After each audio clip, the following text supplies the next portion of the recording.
interest. I think, trying to not necessarily predict, but to understand by reading the white papers that these people put out and then seeing where they go with their political actions is very, very important. And I don't think that we can have a proper map of the reality we live in without doing your due diligence on all of these areas. If we could all just sit and watch, the big three, CNN, Fox, and MSNBC, and watch them furrow their brow for a long time and try to get you to mimic their outrage on whatever topic it is politically and steer you, into different categories of political thought. But the only way that you're going to ever have any real progress and any firsthand knowledge of this is to actually study it yourself and to commune with people like yourself and people like Richard Grove and others that are collating this in a very big way, that are taking large, massive amounts of data and cross-referencing it in order to provide a bigger picture of the reality we live in. I'm moving house today. It's been 2 years, 8 months and 28 days, and I've got to say that as I step off the bus for what could be the last time spent as sitting in your boss supermarket queues, etc. And I have to say though, it's only today that I'm glad to be leaving. I really will miss the when Santa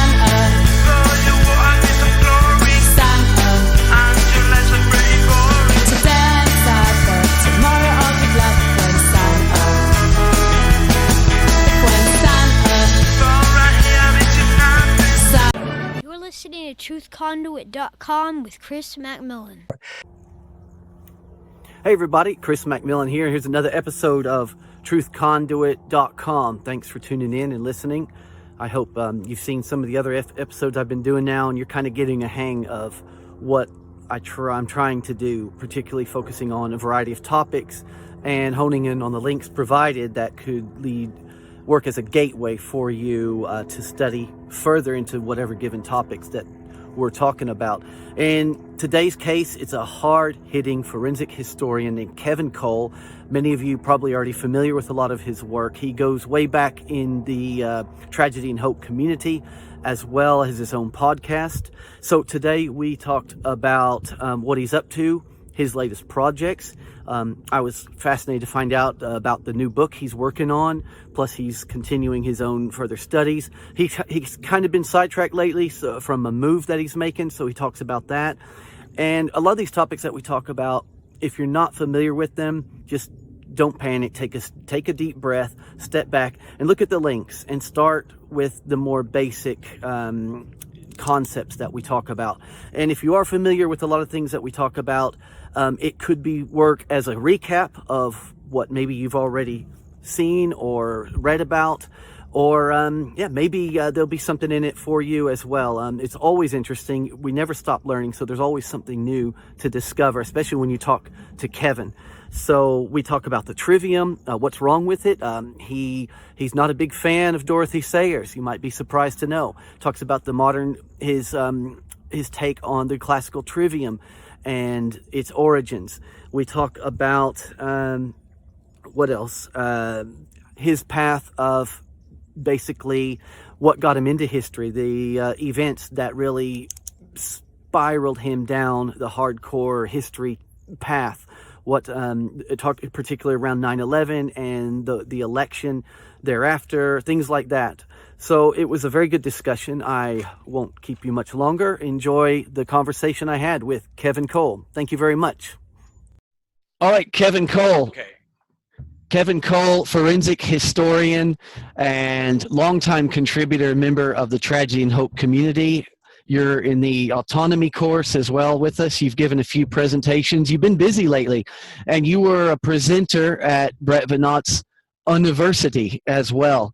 So how did you, when did you realize you loved history?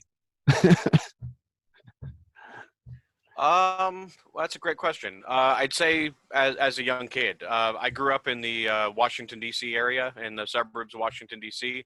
So it was always a very highly charged political environment, as you can imagine. And I I've kind of always been interested in what's going on in the world, and you can't really know what's going on in the world without examining history. So, and with having so much of it there at your fingertips and all the museums and things like that, it was a fruitful environment for that type of kid. So, yeah, I've always been very much interested in history. The schools these days, they don't exactly teach us about Cecil Rhodes and these characters. Would you say it's true the winners write the history, and the points that they cover in the public in your mainstream public school could be watered down, could be not what not so close to the truth, or it's not necessarily what they're saying, but what they're not saying? What are your thoughts on that general area? I think that there's a mainstreaming of history that is very much falls into that. It's part of your question cut out there, but I think what you were asking was, are there a lot of neglected aspects within traditional education and schooling? And I would have to say yes. I mean, most history is completely glossed over, and it's many years behind. And oftentimes you find historical examples of corporate and political interest controlling textbooks and how history is to be taught. So we're given really short blurbs about every single event that happened in history and a lot of names and dates, but there's usually a large amount of context missing. One example of that historically that I could point out to, in general, would be, let's see, there's a book by the name of The Poison Loving Cup, which I translated into an audiobook, which was written by Charles Grant Miller, who had identified a group of internationalists who were trying to influence American history education. Their goal was to undermine the popular opinions of many of the people of the revolution in America, whether it be Patrick Henry, Thomas Jefferson, Thomas Paine. There was a concerted effort in which to revise history and to color certain political figures in a certain way historically for political gain. And they did this by controlling the textbooks in the schools in the early 1900s through the 1930s and 40s, really up until this day. And when you look at like historical education of the Common Core and international standards that are, trying to stay in line with things like UNESCO and international organizations. So, the easiest way to control the past is to control the way the past is written, and to control the future. You start young and you find the children and you educate them on the facts that you want them to know and regurgitate. And a lot of times, especially for somebody that doesn't have historical acumen or the interest in it, that's just what they know. That's great. And what are some other examples? I mean, The Poison Loving Cup, and off the top of my head, I'm thinking the works of John Taylor Gatto, Tragedy and Hope by Carol Quigley. And what are your thoughts on that? Well, I would say, I've always been, very inquisitive historically, in those areas. And I've kind of always had a mentality that I don't settle for easy answers. I'm the kid who would say why and what and how and please explain. And that doesn't make logical sense, even if I didn't understand that context at the time. I've been involved in a lot of different things, with regard to historical research. I would say if you're talking about an event that really led me to be focused in these areas, I would obviously say 9/11 played a major role in that. I was living in the Washington, D.C. area. I was at work at the time when 9/11 took place. And, I had a lot of suspicion of those that were in power at the time already. I had done a lot of research into the Bush family and the ideas that I felt would be put into action should he get into office after the 2000 election. Really, the 2000 election was a big one as well. It's not like I had a major dog in that fight, but I knew that the Bush family was corrupt, and that they were behind, especially with his father, behind a lot of the events of the last 100 years during his lifetime. And he was the head of the Central Intelligence Agency. You don't become a namesake of the Central Intelligence Agency for no reason. And the JFK assassination is another big one. I mean, these events leading up to 9/11 had already opened my mind to question the reality we live in, as well as doing research into historical secret societies and really just trying to take a broad view of really what's going on in the world and how these organizations exist and how they've flourished over many years. But I'd say the 9/11 really lit a spark underneath me as far as political activism and things like that. Protesting the Iraq invasion and the wars in Afghanistan and these things that were clearly ulterior motives of the progress-ruined American century with Dick Cheney and these PAC organizations and things that have been supporting war, as well as organizations like the Carlyle Group and others that profit from war.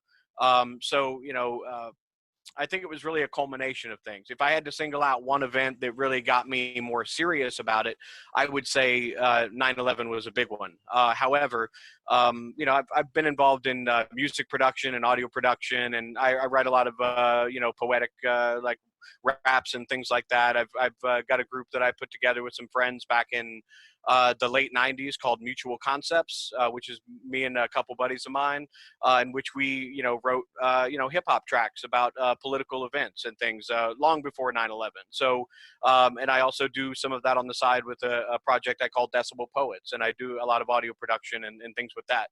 And if you look at the content in that, even leading up to 9/11, there was a lot of skepticism as to the not just the role of government, but the way that government is perpetuating itself, how it actually acts versus what it says. There's really a lot to question, especially when you're 25 minutes away from the White House and you get the daily news that is the national news in your little bubble there where I grew up. So it's always been a part of my interest. I think trying to not necessarily predict, but to understand by reading the white papers that these people put out and then seeing where they go with their political actions is very, very important. And I don't think that we can have a proper map of the reality we live in without doing your due diligence on all of these areas. If we could all just sit and watch the big three, CNN, Fox, and MSNBC, and watch them furrow their brow for a long time and try to get you to mimic their outrage on whatever topic it is politically and steer you, into different categories of political thought. But the only way that you're going to ever have any real progress and any firsthand knowledge of this is to actually study it yourself and to commune with people like yourself and people like Richard Grove and others that are collating this in a very big way, that are taking large, massive amounts of data and cross-referencing it in order to provide a bigger picture of the reality we live in.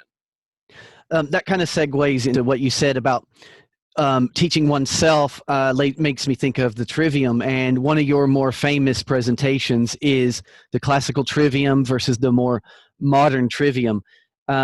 Your main argument was the classical Trivium was actually used to control the masses, whereas the modern Trivium can be a very useful tool, a methodology of critical thinking and research.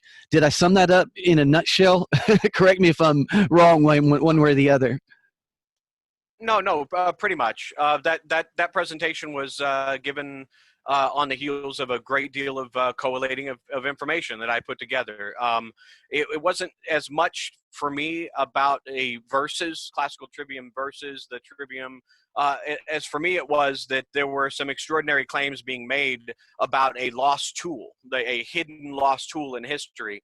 And I wanted to be able to either substantiate that or to not be able to substantiate that, see where it goes. And I think that it would require a much larger conversation. I'm happy to get into it, but yeah, there's the classical liberal education and classical Trivium and Quadrivium are cultural creation tools. They're tools of artificial scarcity, management of knowledge, and disbursement of knowledge in a way that creates cyclical or circular polities. That's the best way that I can say it. The history of the Trivium really goes back to, and liberal education really goes back to Isocrates and his creation of what was called the Enkyklios Paideia, which is the modern word of that is the encyclopedia. It is a total education, a circular kind of knowledge. It's taking all of the knowledge that they could to put within one curriculum and to have people follow that in somewhat of a systematic manner. Now, the actual word trivium, the best that I can, and the best that I think most people can document, really goes back to the mid or the like 1730s, mid 700s. I'm sorry, mid 700s, 730. It goes back to a guy by the name of Alcuin of York, who became the Archbishop of York, as well as the educator under Charlemagne. That educated the kings and the parishioners or the elite within the church system. So the trivium itself, and really goes back to a guy by the name of Alcuin of York, who coined the word trivium to mean the grammar, logic, and rhetoric. But this was a very strict curriculum of to create people that would go into monasteries, the priest class, the children of the kings and queens, or the people within the rich families at the time. This was not like an education that was meant for the masses. It was meant to train, monks and missionaries and people that would go out and spread the word of God as they saw it. So it's hard to divorce that from a lot of what we think about in the modern trivium, because I don't think that the proper research has been done as a whole by a lot of people that are perpetuating what we know as the trivium today. So like I said, we could go on for a long time just on this topic. But what I'd like to impart on it is that the trivium as put forth at the time when I was doing that presentation was being perpetuated by an individual by the name of Gino Dinning, as well as several people online. And this was more an amalgamation of his personal thoughts on liberal education, as well as some things that some Freemasons told him, and that he never told anybody Freemasons told him. He only told a couple people that. He didn't tell the public that. And he also neglected some other things that I felt were not necessarily historical as to what the trivium actually is. The trivium as we know it, in the Lost Tools of Learning, was put forth by Dorothy Sayers, who was largely known as a detective novelist. She wrote about Mr. Whimsy and his bumbling attempts to solve crimes. And then she became involved in some projects that I find very problematic. And out of that led the Lost Tools of Learning. The Lost Tools of Learning was really just an essay she wrote for a summer course that she was teaching. And it was more a reflection of the times than it is a lost tool of learning. When you're talking about the trivium in going back to Rome and to Greece, it was really about teaching language. It's imparting how to speak properly according to set rules of grammar, what's wrong and right according to what they wanted to be wrong or right. So we get to the basis of authority, in this. And so it really comes down to a lot of things within narrative. Dorothy Sayers was not a fan of Americans. She thought Americans had sing-songy speech. She didn't really care for the American English that was being perpetuated, where people were changing words and creating new words in order to create new realities.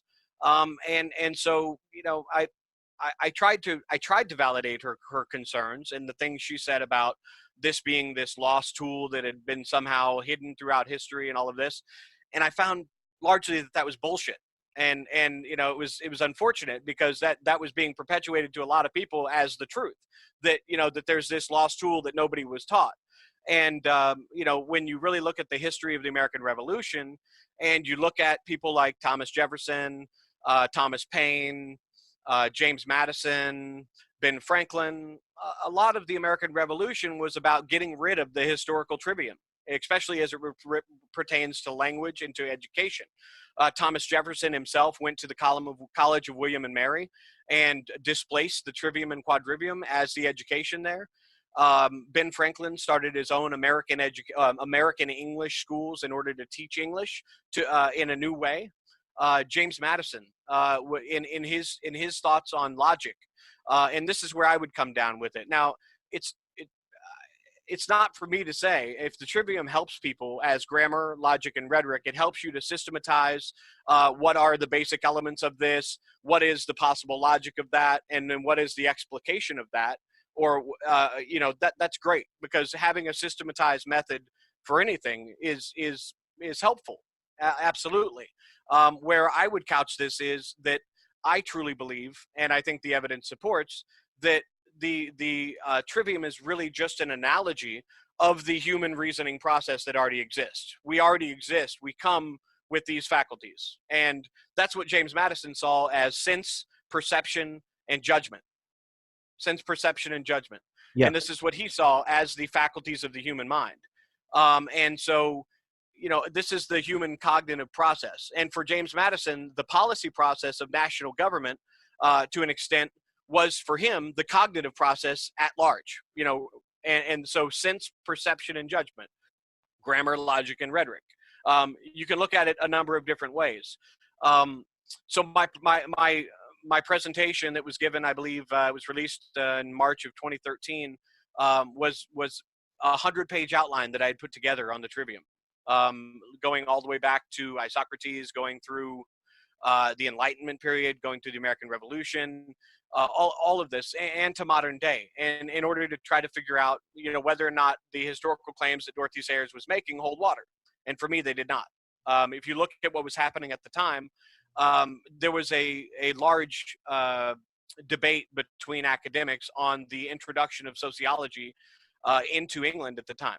And the people that were the purists that were under, Dorothy Sayers was a very religious person.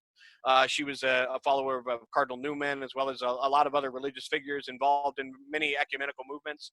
But there's a lot of nuance there. Our cognitive faculties are in no way, to me, an external thing that we get from somebody else. We have those inherently. Now, making them explicit from implicit is another thing. So if it helps people to say grammar, logic, and rhetoric, as long as you're not doing it to some arbitrary authority, then that's great.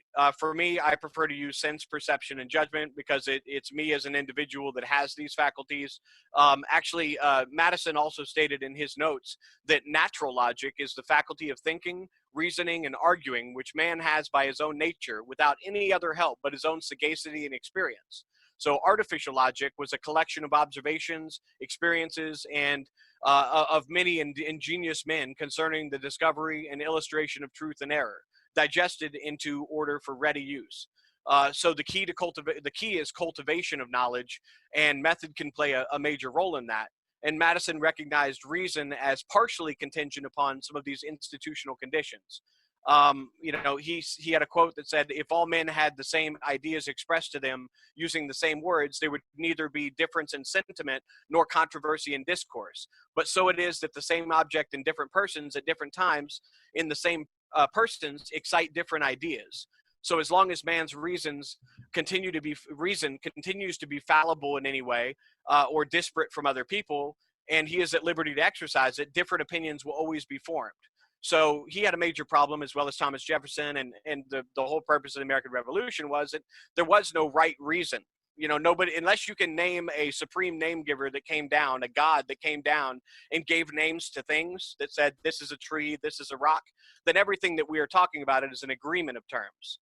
Everything is an agreement of the words that we decide. The grass is green, but it's not green, from a third party above the earth perspective.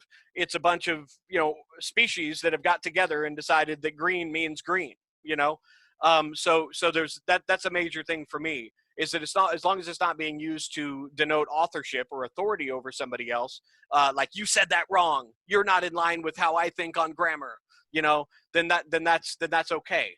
But this was a major discussion at the time of the American Revolution. This is, the liberal arts education of Oxford University, of Bologna, of the medieval system, the liberal education that we know as the Trivium and Quadrivium historically, that people like T.H. Huxley, you know, the father of Julian Huxley and Aldous Huxley, he said that he knew of no better tool of cultural creation than the Trivium and Quadrivium. And this is T.H. Huxley, you know, Darwin's friend. You know, he said that no other tool besides the Trivium and Quadrivium would create culture better than that medieval system. And largely, the American Revolution was about saying, nah, I'm not interested in that anymore. You know, there's one of my favorite passages from a Thomas Paine paper. Will kind of give you my perspective on this and where I am with my learning on this right now. Thomas Paine to the inhabitants of America said, "It has been nearly 3 years since the tyranny of Britain received its first repulse by the arms of America, a period which has given birth to a new world and erected a monument to the folly of the old." He says, "I cannot help being sometimes surprised at the complimentary references which I have seen and heard made to ancient histories and transactions. The wisdom of civil governments, the sense of honor of the states of Greece and Rome are frequently held up as objects of excellence and imitation. Mankind has lived to very little purpose if at this period of the world they must go back 2,000 to 3,000 years, back for examples and lessons. We do a great injustice to ourselves by placing them in such a superior line. We have no authority for it. Neither can we tell why it is why we shouldn't suppose ourselves inferior. Why are we inferior? Could the mist of antiquity be cleared away and the men and things be viewed as they really were, it is more probable that they would admire us rather than we them. America has surmounted a greater variety and combination of difficulties than I believe ever fell to the share of one people in the space and time, and has replenished the world with more useful knowledge and sounder maxims of civil government than were ever produced in any age before. Had it not been for America, there'd been no such thing as freedom left throughout the whole universe. England had lost theirs through a long chain of right reasoning, the great chain of being, a long chain of right reasoning and wrong principles. And it's from this country now that she must learn the resolution to redress herself in the wisdom of how to accomplish it. He says, the Greeks and Romans were strongly possessed of the spirit of liberty, but not the principle. For at the time they were determined not to be slaves themselves, they employed their power to enslave the rest of mankind. But this distinguished era is blotted with no misanthropical vice. In short, if the principle on which the cause is founded, the universal blessings that arise from it, and the difficulties that accompany it, the wisdom of which it has been debased, the fortitude of which it has been supported, the strength of the power which we had to oppose, and the condition in which we undertook it, be taken in one view, we must justly style it to be the most virtuous illustrations of, the virtuous and illustrious revolution that ever graced the history of mankind. And he continues to point out here that's basically that's a long-winded quote of saying, in other words, he's saying, nah, I don't think so. We're just going to do it our way, right? That's correct. And so that was the point of that, is that you know, the Trivium and Quadrivium, we're looking back as if that there was this perfect education that, you know, what it was a polity management system that was, you know, meant to use knowledge as an artificial scarcity to maintain populations. And if you look into, you know, what's been done since then, there's a lot of that's still going on, you know, with the Common Core systems. That's, you know, when I went to visit John Taylor Gatto with Richard and Lisa, you know, John Taylor Gatto turned to me and said, who's responsible for the resurgence of the Trivium? He was very concerned. He was very concerned with this Trivium being brought back into place. And when he was introduced to the Lost Tools of Learning and the Ultimate History lesson, he wasn't familiar with that. It wasn't something he had ever championed. You won't find any works by John Taylor Gatto in which he says, go get a liberal education. He doesn't do that. What he says is go read whatever you want. Go do whatever you want. Go find your own knowledge. Go find your own path. Create your own realities based on the knowledge that you are interested in. He doesn't say go read Donatus and Priscian and you know, Ovid and you know, Porphyry, and he doesn't say any of that. And he also doesn't say go learn Latin, because that's what the Trivium was essentially about, was about teaching people Latin. Teaching people the Latin language. And most people don't know, but the Lost Tools of Learning were actually introduced into the United States by a CIA member by the name of William F. Buckley Jr.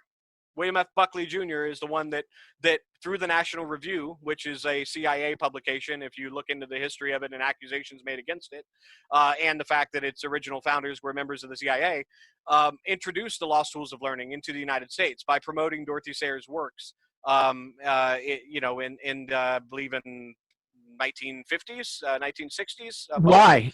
Why? Why? Well, it's a good question. That's what I was trying to figure out too. Why is this guy who was a protege of E. Howard Hunt, who admitted that he was involved in killing Kennedy? That's what he said on his deathbed, right? That was his handler. So the E. Howard Hunt was the handler of William F. Buckley, who was this, large conservative figure, larger than life, went on every news show. He talked like he was English, had a British accent, was on most of the nightly TV shows all the time, espousing cultural values. He also wrote the foreword to a book called Climbing Parnassus, which is about the reintroduction of Latin learning into higher education, because they felt that Latin had been displaced as this like kind of esoteric knowledge base that would, people say that if you know Latin, you know English, you know the root words of everything better. To put it in a dumbed down manner, but he was very much interested in creating Latin language learning in the United States. He wrote the foreword to this book, Climbing Parnassus. He pushed the lost tools of learning almost solely himself in the United States until it was picked up by a Christian fundamentalist by the name of Douglas Wilson, who wrote Recovering the Lost Tools of Learning. And a lot of other Christian interpretations of this. But the Lost Tools of Learning really can't be separated from its Christian roots. Dorothy Sayers was a member of a group called the Moot. And the Moot was a organization that was closely tied to the Cecil Rhodes Roundtable Group. What they called the Roundtable before, when they were meeting originally back in the early 1900s, they called it the Moot. This is where Lord Lothian and Lionel Curtis and Jeffrey Dawson and Milner, Lord Alfred Milner, as well as all of their secretaries, would get together and discuss their political project. The creation of international relations as a academic discipline goes back to the proteges of Cecil John Rhodes. And Carol Quigley's source was one of these people by the name of Alfred Zimmerman, who imparted a lot of tragedy and hope to Carol Quigley in 1947 when he came and was actually a professor in the United States. He taught up in Connecticut, up near Richard, and I believe is buried up there even. And he was a member of the Inner Circle of the Round Table. But a later culmination of this group, see, there's a lot of history here, but I'm happy to unpack it. The Round Table organization really came into being in the early 1900s, publishing in 1910, 1911, 12. They circulated all of their international relations knowledge anonymously, and they used these moots, which were meetings of these individuals. They would meet at certain houses and discuss their plans for the future, and for the future of the British Empire, the future of the Commonwealth, and what it would become known.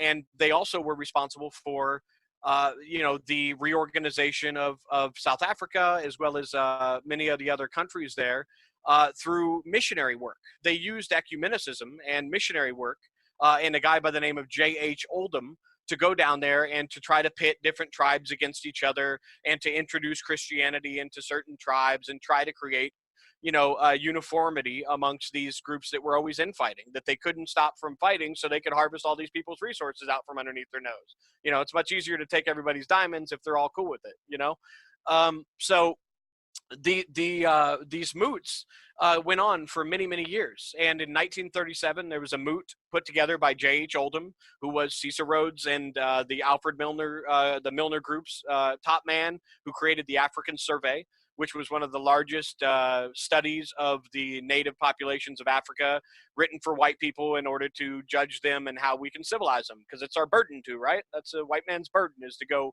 fix everybody else's problem and make them like us, right?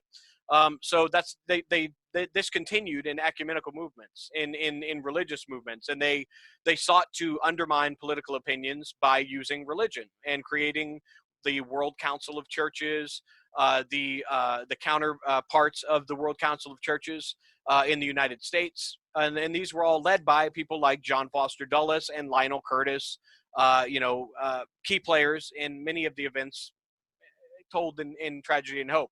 I'm trying to shorthand a lot of this for people, but my research goes into this in much greater detail, and I don't want to go down too far a rabbit hole that usurps the questions you have for me. But Dorothy Sayers was a member of this group. She was a member of one of these roundtable movement groups called the Moot, which met from 1937 to 1947 she just happened to write the Lost Tools of Learning in 1947. And the purpose of these moots was to try to create a Christian elite, a Christian brotherhood, how they could secularize Christian knowledge and Christian ideas in order for the masses to pick them up. And if you really look at what the Trivium, as Dorothy Sayers sells it, this was a Christian learning exercise. This was, an analogy to the Trinity and an analogy to what she thought was lost by the introduction of sociological education into colleges like Nuffield College in England. So, and also I have some other problems with the Lost Tools of Learning in that she advocates for what John Taylor Gatto is not for at all, which is an artificial extension of childhood. She sets out that at this age, kids learn this way. At this age, kids learn this way. At this age, kids learn this way. And I just don't believe in that kind of uniformity. I've seen it. I've seen kids that learn at their own pace. I'm one of them. I know a lot of people that are the same way. So I appreciate the analogy to the existing cognitive process that we all have.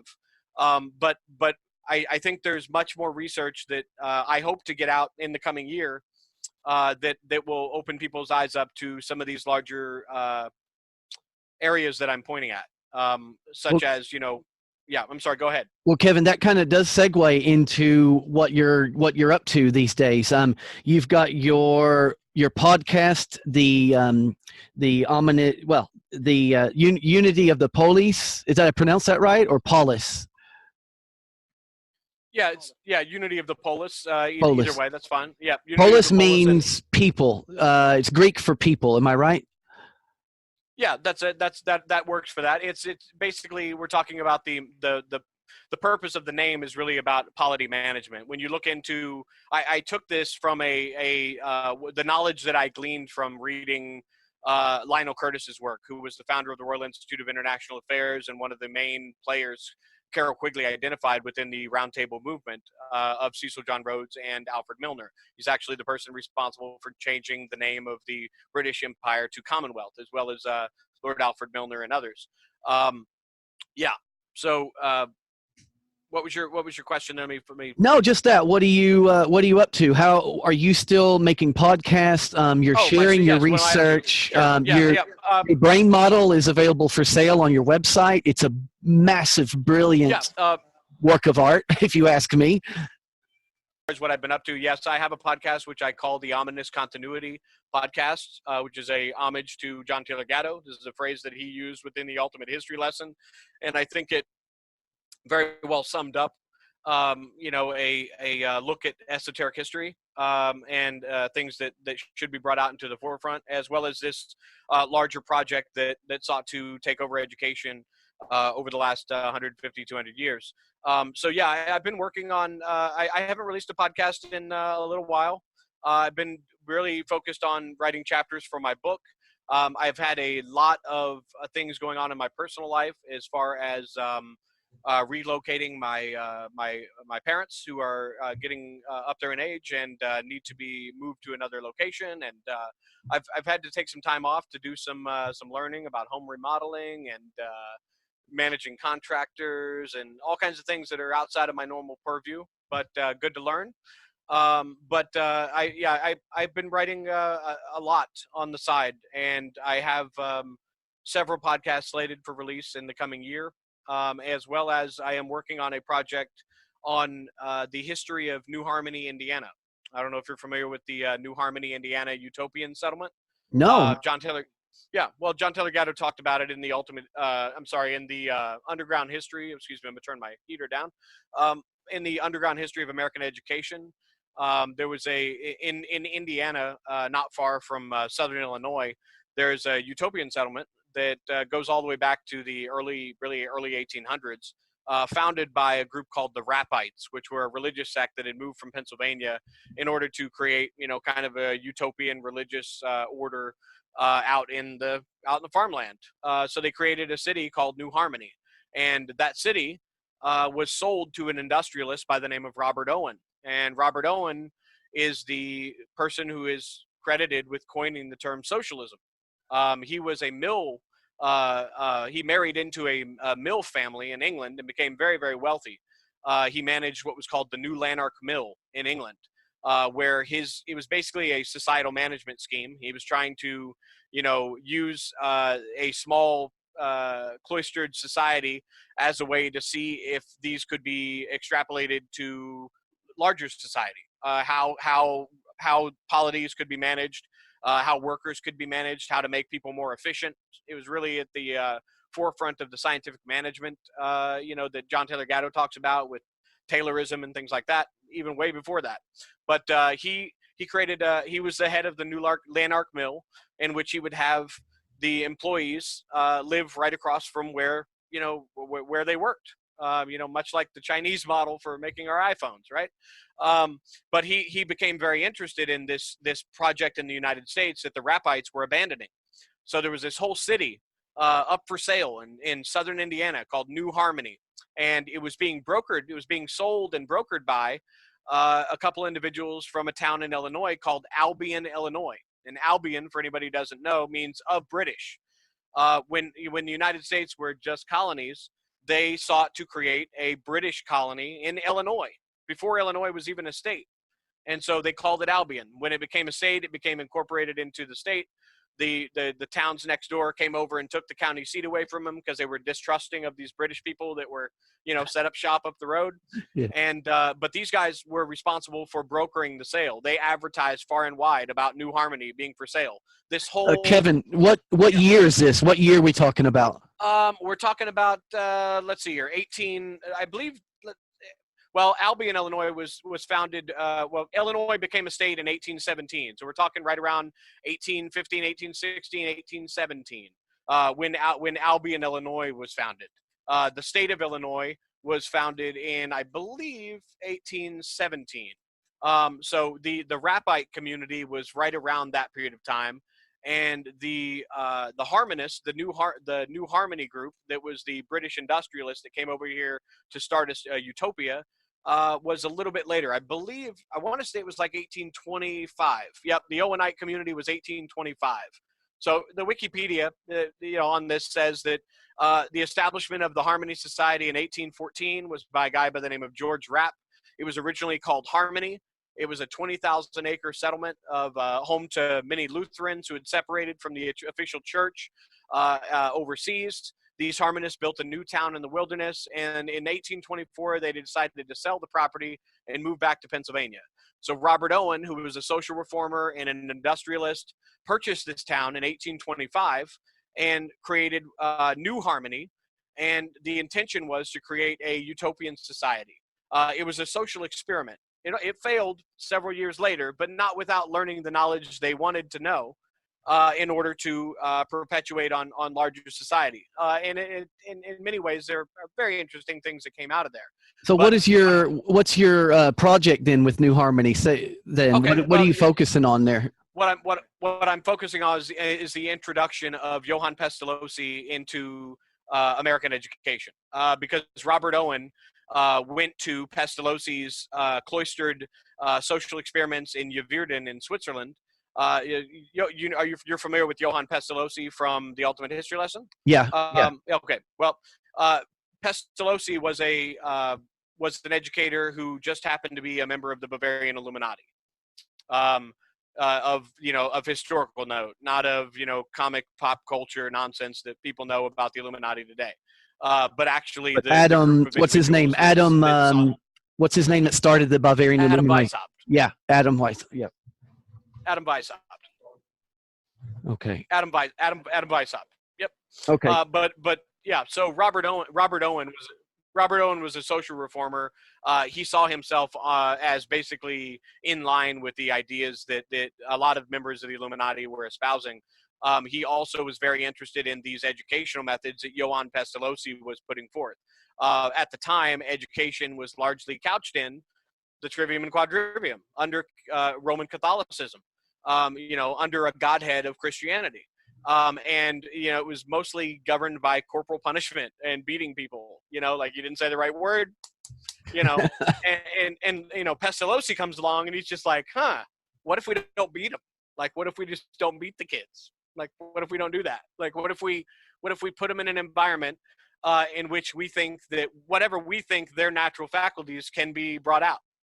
So he went and adopted lots of orphans, and he created 2 different schools. And over time, he sought to educate one school a certain way, and then another school another way, and tried to understand like the best ways of educating children. And one of the major differences, like I said, was that they just didn't beat the kids. That's like one of the things that Pestalozzi put forth. So that's a good idea. But he also put forth some pretty negative ideas, and people picked up his ideas and used them in negative ways. One of his students was a guy by the name of Friedrich Froebel, and Friedrich Froebel created kindergarten. And the idea that if you just put a child into his own nature in a garden, that he will blossom into whoever it is he's meant to be. And Friedrich Froebel was a student of Johann Pestalozzi. There are many other people that went to study under Pestalozzi. It was like a big deal. It's like he was putting on a big educational seminar in Europe, and everybody wanted to be there. Everybody wanted to see this, so they would all go. Robert Owen went. A guy from France by the name of Joseph Neef went and became a student and a pupil, apprentice of Johann Pestalozzi, as well as a guy by the name of J.P. Graves, who went back to England and started the first kindergartens there. The first kindergarten in the United States was actually, the first public kindergarten in the United States was actually created in St. Louis, Missouri, under a lady by the name of Susan Blow, under William Torrey Harris. William Torrey Harris was the founder of the American Philosophical Society, and responsible for the translation of many of Hegel and Kant and others' works into English, as well as the introduction of Prussian education into the United States, and worked with people like Johann Fichte's son and others like that. So my focus on this is education-based. The New Harmony Society Robert Owen was desperate. He wanted Johann Pestalozzi, the previous member of the Illuminati, the historical Illuminati, to come to America and to teach at New Harmony, Indiana. Problem is, he didn't speak very good English at all. And he was getting pretty old. So he sent one of his proteges, and his protege was a guy by the name of Joseph Neef, N-E-E-F. And Joseph Neef is credited with writing the first book on pedagogy ever in the United States, the first book on teaching educators how to educate. And so he became the individual as a protege of Pestalozzi and a follower of Robert Owen, and paid by Robert Owen and William McClure to come to the New Harmony Utopian Society to institute his education, to institute Pestalozzianism in America. I went over there about a month ago and scouted for some shots and for some B-roll for the project. And I went to the Working Men's College there, what they called it, which is actually the library now that houses the archive. And I got permission to get access to Joseph Neef's personal papers. So I will be going back when I have more time to delve into some of these papers and to try to see what I can glean from it. What are you going to call it? I'm not sure yet. I'm not sure what I'm going to call the project yet. I may just make it, depends on the level of interest. If I can if the interest is there and I can secure the cameras and things that I need to do it, I would like to make a short documentary on this aspect, because it's a very, speaking of neglected aspects, you can sit through the entire museum, film that's, like a late 90s kind of corny depiction of what this is. It's not even as informative as Wikipedia. Or you can kind of, look into the history of this yourself and get on the ground and do the research yourself. And I've been to the cemeteries where these individuals are buried. Robert Owen, named one of his kids after Pestalozzi. One of his kids' names is actually like Horace Pestalozzi Owen or something of that nature. And there are family members of Pestalozzi also that were tied to the New Harmony Society. So my goal is to build upon the knowledge that I've already learned about it, and to explain how there's this treasure of American history, world history, right in the middle of America, right in Indiana. And the ties to historical secret societies are doubly as interesting. And when you go to this town, it's very strange. It's like kind of going to the Truman Show or something. You know, it's like the architecture is a lot of German and European architecture still. All of the old homes that made up the original society are still there. Some of the coffee shops, you know, are like esoteric names with, you know, eyeballs and triangle, you know, like they play on it because there's an undercurrent that knows, you know, what's there, that knows what the history is. And there's also precedent for Indiana in this discussion. There are actual members of the Bavarian Illuminati, which we could have a whole another conversation about, not like a caricature of what people think they know about it, but they actually petitioned John Adams, like, during, you know, after the American Revolution, and said to him, like, hey, we've got some people that they didn't say like, hey, we're the Illuminati, we'd like to come to America. They said, we've got some people that have some interesting views, and we're just curious if our views would be welcome in America. John Adams was like, I don't know what you're talking about, but we welcome all religious views here. And you're more than welcome to. If you want to purchase some land in Indiana, you're more than welcome to. Members of the Illuminati writing to John Adams saying like, hey, can we get safe passage there? And he was like, yeah, we have freedom of religion, freedom of everything. Like, you know, he didn't know what they, you know, necessarily, Yeah.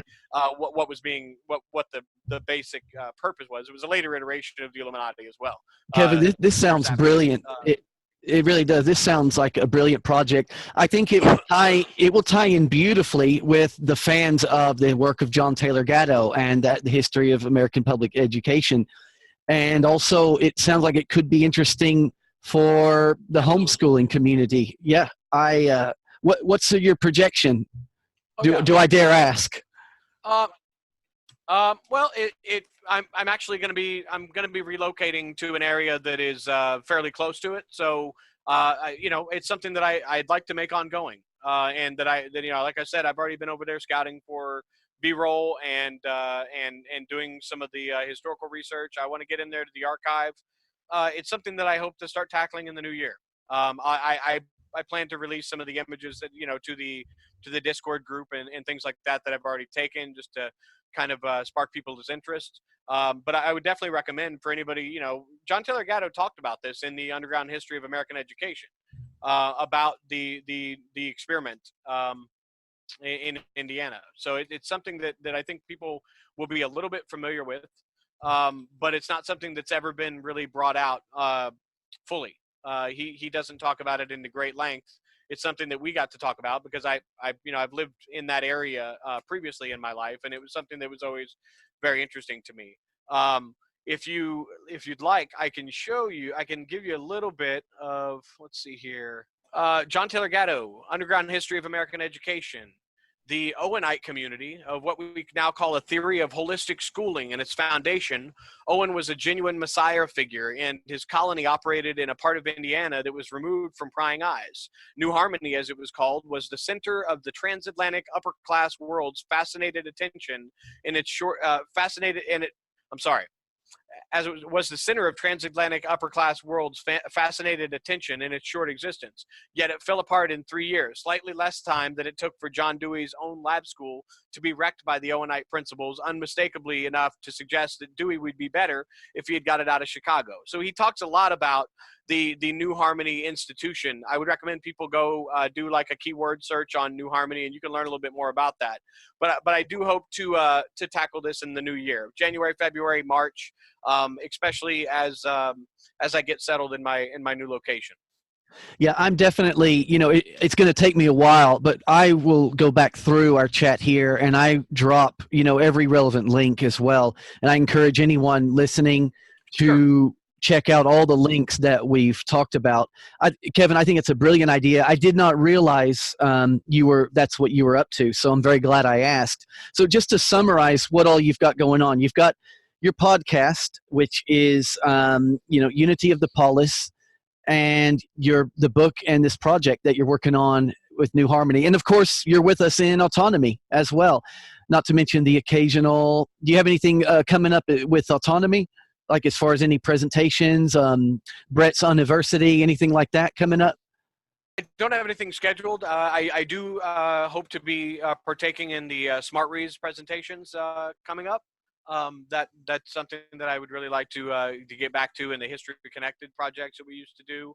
But yeah, I'm always happy to, if anybody has anything they'd like me to present on, especially with regard to the Trivium and some of the little nuggets I've dropped in this conversation, I'd be happy to go, to bring that out further and to bring out the resources and show people in a PowerPoint or something of that nature. I'd be glad to do that. That's brilliant. Yeah. Kevin, be settled into your new place for 2020. I hope to be settled in the new place. No, but when? I'd say mid-January. That's okay. when I'm yeah. Right. Yeah, mid-January. I know that's what I hope. I've got a lot of moving to do. I know moving's very stressful, so we note to everyone: don't bother Kevin till mid-January, right? That's okay. I mean, I'm always happy to get together and have discussions like this. I'm actually been really looking forward to this. I've had to take a considerable amount of time away to do other things that aren't this, unfortunately, and also to make ends meet and that kind of thing, to stay afloat. So yeah, but I've got a lot of things in the work. I'm still very, very diligently working on my book, as well as chapters to my book that I'm releasing for my website. I have podcasts that I have slated for release, dealing with the history of international relations, as well as transitioning into a lot of the Trivium material. I have a lot of music projects. If anybody wants to check out some of the music, you can check out mutualconcepts.bandcamp.com, as well as decibelpoets.bandcamp.com. These are a couple projects that I do on the side, audio production and otherwise. But really, my focus, unfortunately, it's for the best, but for the last 4 or 5 months, it's been very difficult. There's been a lot of things happening, loss within the family, and illness and things like that have taken my attention away from some of my passions. But there's a reason for those things, and you have to take the steps necessary to rectify those before you can have a more secure schedule and environment in which to work. So that's I'm really looking forward to the new year, as far as the productions that I have going on right now. And I definitely will be talking more about the New Harmony project as time goes on as well. That's brilliant, Kevin. You didn't plug in your website, your podcast, though. What's the actual website? You can check that out at unityofthepolis.com, or you can check out the ominous continuity .podomatic.com. I believe it's just ominouscontinuity.podomatic.com. All of these links can be found on my main website, or as well as my Patreon, which is patreon.com /Kevin Cole UOP, Kevin Cole UOP. All of those resources, like I said, can be found on unityofthepolis.com, which is where I publish many of the chapters from my book, as well as articles or audiobooks. I take a lot of books that are out of copyright pre-1926, 27, whatever the date is now. And I've been reading those into record. I've done that with the Poison Loving Cup. I've done it with the part of the Pan Angles book by Sinclair Kennedy, as well as H.G. Wells' work pertaining the creation of the United Nations and things like that. So most of those resources can be found on unityofthepolis.com, as well as on YouTube. And I'm on Twitter. I try to stay off Facebook and some of these other social media in the environment that's going on now with censorship as much as possible, but they also can be immensely helpful in reaching people, because that's where the people are. The people are still there. We have yet to create something outside of these organizations that are becoming more and more oppressive by the day. But I still use these as well as try to put my media out on many different forums. That's great, Kevin. Yeah, brilliant. Any final thoughts before we wrap up then? Well, I mean, did you have any other questions in particular, or anything you'd like me to touch on? No, I think this has been a brilliant discussion. There's so much to take away from everything that you've just dropped, like all your discussions that you've had out there. I'm particularly going to link your interview with Richard Grove that you did a few years ago. That was fantastic.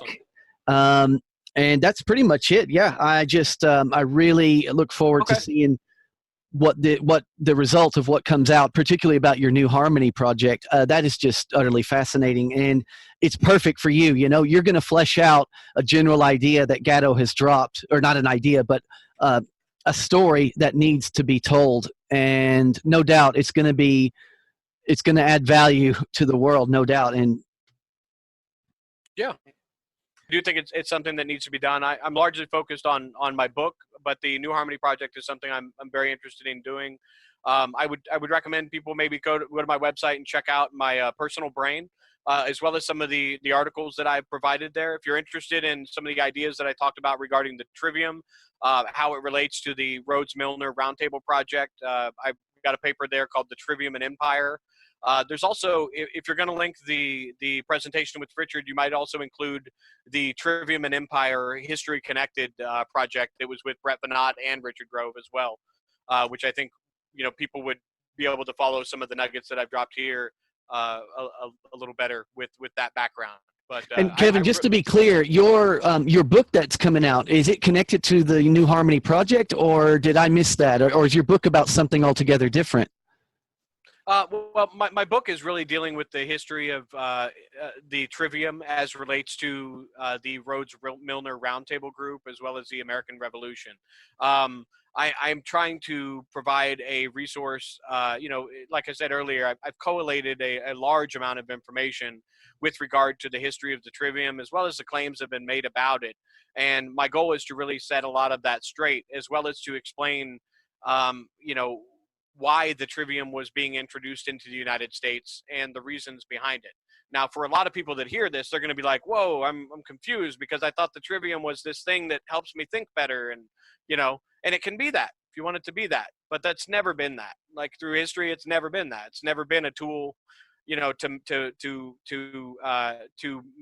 been a tool to indoctrinate people into authority and to particularize cultures and to exclude other cultures. You know, the great books of the Western world, you know, Mortimer Adler, the guy who was one of the founders of that, said that black people wrote no good books.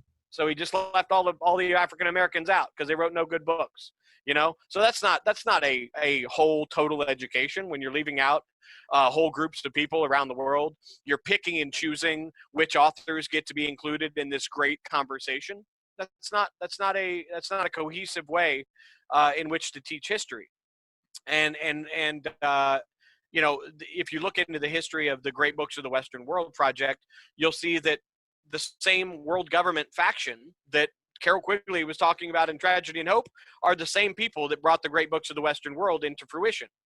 And that's something that, you know, I don't want to keep you if you've got other things going on, but that's another aspect of this that I think people are going to be very fascinated by. And that's what my book's about. So my book is about what the Trivium actually is versus what people think it is. And why that matters. Because, you know, when I first heard about the Trivium and this lost tool of learning, I fell for it. I was like, man, that sounds logical. It sounds like we were neglected all this stuff and it was just taken away. But no, it was more that John Taylor Gatto was right, that there was actually an artificial extension of childhood. We still got the Trivium. That's what grammar school is. That's what intermediate school is. That's what high school is. That's grammar, logic, and rhetoric. That's what that is. That was the purpose of it. It was just done over an extended adolescence and an extension of childhood that John Taylor Gatto talked about. So it's not that we didn't get the Trivium. It wasn't left out anywhere. We got it, but it was over an elongated period of time. You know, the grammar school, they called it grammar school, and then you have intermediate school, which is a lot about learning about the reasoning behind and the logic, and then high school was about the rhetoric. That's when you start giving speeches and talking about the knowledge that you know. And what John Taylor Gatto was concerned with was that this is an artificial extension of childhood. You look back through history at these people that never went to college, that barely went to school, and the things they've accomplished. And what he discovered was that genius was as common as dirt. It wasn't you know, it wasn't that everybody was missing a specific tool that gave us the ability to think. It was that we all had that ability. We all have sense, perception, and judgment. We have a human cognitive process. We were just given a bad map. We were given a terrible map of the reality we live in. And so it's up to the individual to pick and choose the things that interest them and to follow those, especially in a country that allows for that has the freedom of thought and the freedom of religion and freedom of thinking to be able to express these ideas.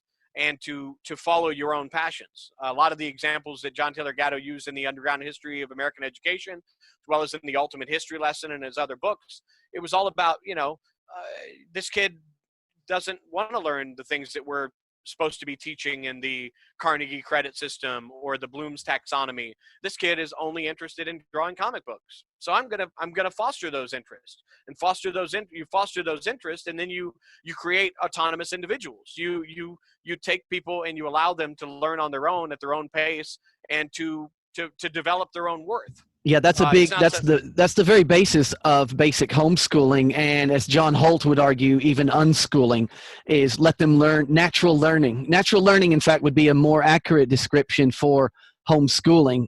I don't like the term homeschooling. It should be home education, and take it to the next step. Just call it natural learning. So yeah, well, cool, Kevin. I really appreciate you taking the time to talk to me today. This has been fascinating. As always, it's going to take me a while to get all my notes together, but once I do, this is going to be a lot of value added here.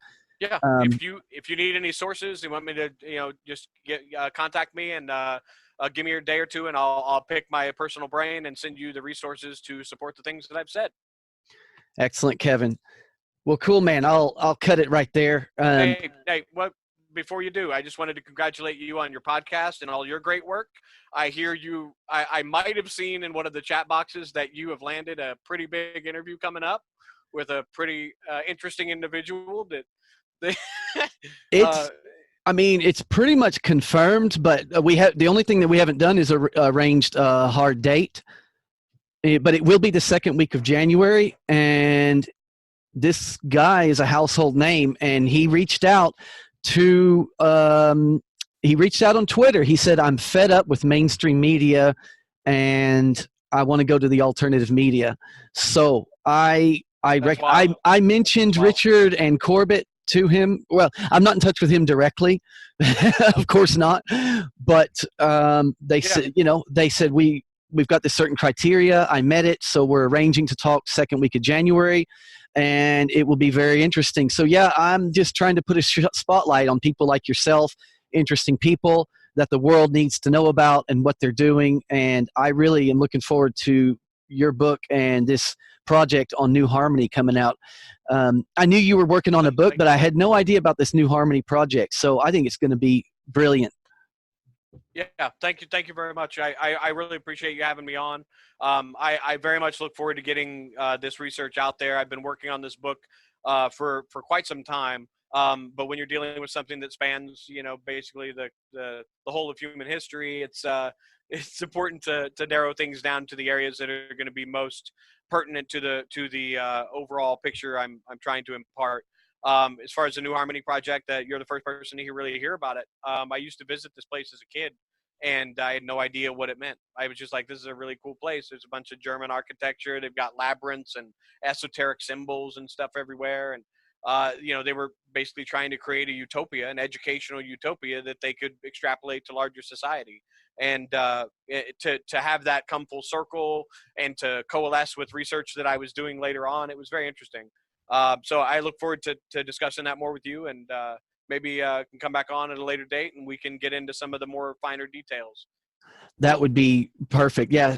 Once you're a bit further down the line on your research. Yeah, cool. Walking down the street where children play, for them it's just another day. The future's reflected in their parents' faces, who chose to stay on in this place where they were born, went to school, got married, and kids like their grandparents before them did. Got to escape, before it's too late. Although today I could say that I really will miss the when Santa,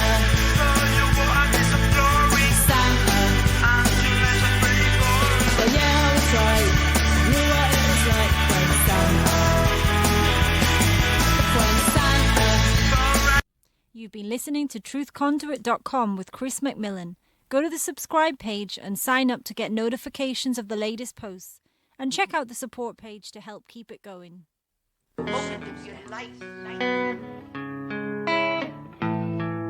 Yeah, I've got a friend in Jesus Christ.